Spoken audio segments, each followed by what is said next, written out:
啊，我再看看剧本哈。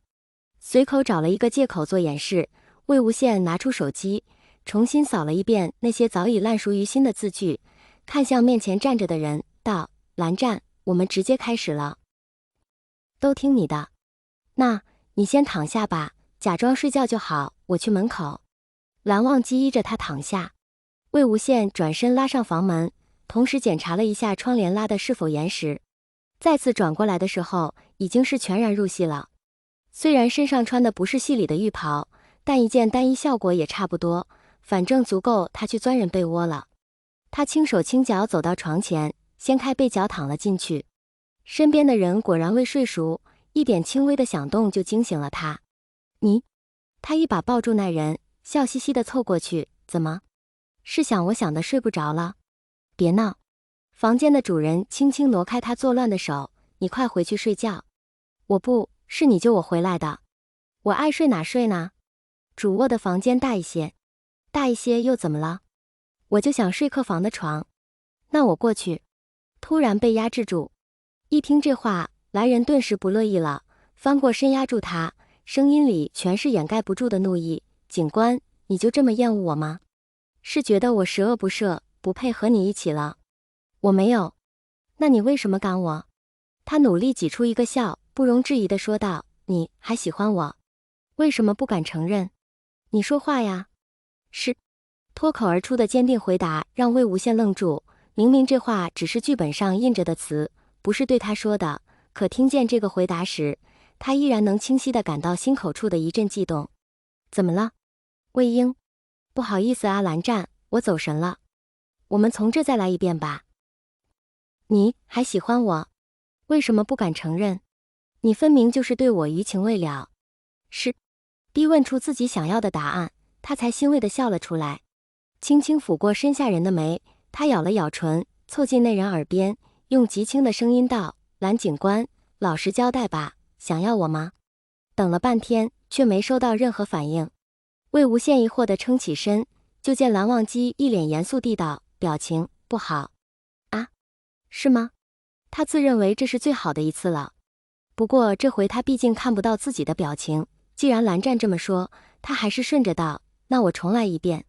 他重新俯下身，贴近那人的耳畔，带着稍显急促的喘息道，蓝警官，老实交代吧，你想要我吗？回答他的是后颈处的突如其来的禁锢，几乎是在一瞬间，他便被压着后脑，撞上了两片唇。魏无羡一时没能反应过来，抓着枕头想借力起身，却又被箍住腰身反压回床上。那人的吻依旧一如既往的霸道，紧紧勾住他的舌尖辗转。他就像一条被抛上岸的小鱼，挣扎不得，只能无助地攀上身上人的脖颈。蓝湛，一吻结束，魏无羡才睁开迷离的双眼，喃喃着身上人的名字。别紧张，魏婴。蓝忘机抽出垫在他后脑的手，捧着他的脸颊，道，没事的。蓝湛，我这样是不是不太好啊？剧本上明明该是我主动的，不过你也太凶了点吧。魏无羡腾出一只手摸了摸下唇，还是熟悉的痛感。不过这痛感于他来说太过轻，完全盖不过他心底里那点小雀跃。那明天我们就这样吗？我总觉得好奇怪。你太僵硬了，放松一些。魏无羡听到身上人这样说，下意识加大了手上的力道，更紧地搂住他的脖子。可我不知道该。蓝忘机低头注视着他，眼神越发暗沉，抓住身下人的一只脚踝，轻置于自己腰际。魏无羡会意，抬起另一条腿乖顺地缠了上去。这样可以了吗？未出口的话语被尽数堵住，温软的唇再一次贴了上来，侵入他的牙关，在内里轻柔的舔舐。魏无羡心中略有不甘，想要夺回主动权，便也更加用力地回应。尽管已经经历过数次，但蓝忘机凶狠的攻势还是让他抵抗不得，毫无章法的回吻只使得身上人更加动情。原本抚着他脸颊的手，不知何时向下探去了一只，停留在腰侧细细摩挲，也并未做其他多余的举动。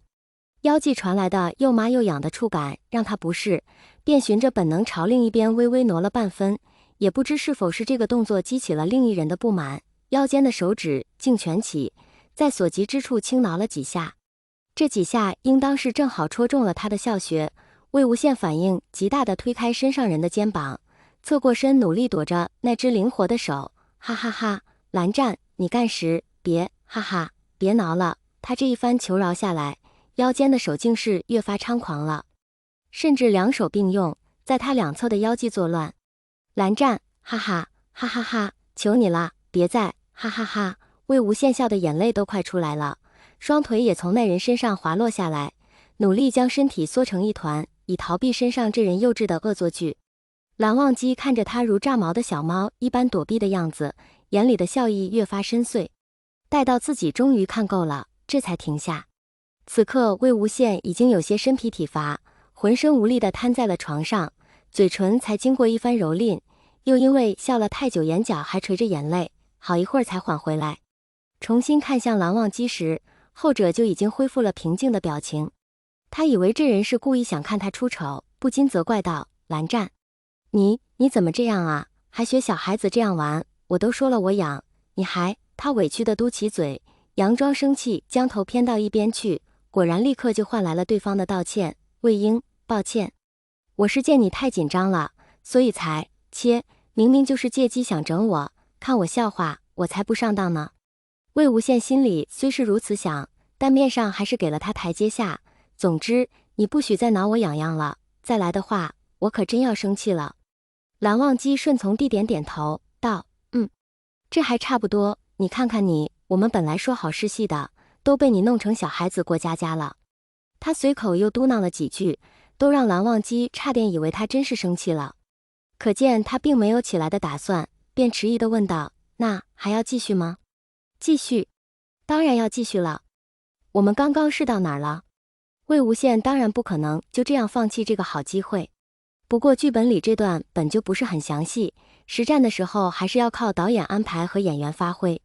在他的认知中，要演这种尺度的戏，不外乎也就是亲亲抱抱，舌吻已经是极限了，再多点什么就不行了，总不能真上吧。所以继续的话，好像也只能再亲一遍。他回忆了上次的戏，也只是多亲了一下脖子而已。不过类似咱们继续亲一会这种话，他又说不出口。斟酌再三后，他只能把这个难题直接抛给对方了。